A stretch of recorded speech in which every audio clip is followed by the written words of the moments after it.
Buffalo selects Alex Nylander. 4 at 8. Wow.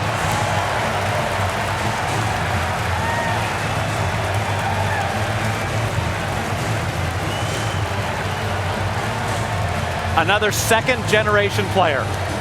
Well, and as we talked about, he had a choice. He had Mikhail Sergachev sitting there, could go with defense, or do I get a winger who can play with one of my two stud centers? And he went with the winger, and it's a very interesting choice. What a hockey family, the Nylanders.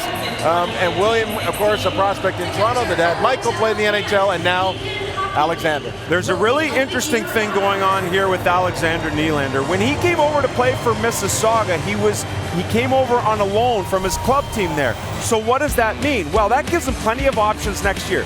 Yes, he can go back to Mississauga. Yes, he can go back to Sweden. We're hearing rumors that he wants to go back and maybe play professional with his dad. But the third option he has here is to go to the American Hockey League and play.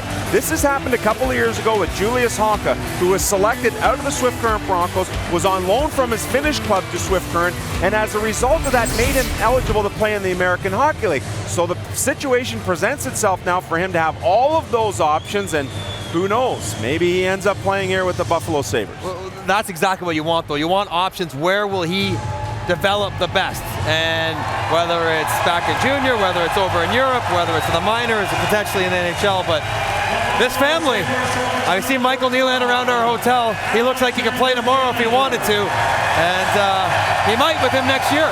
Well, it was an unusual situation in Mississauga this year. He ended up playing on a line much of the year with Michael McLeod and Nathan Bastian, who also might be a first-round pick. You don't usually see those high draft-eligible players playing all together. And as a line, they weren't as good as the trio in London, but they were pretty darn good. And Nylander just got better and better as the year went along.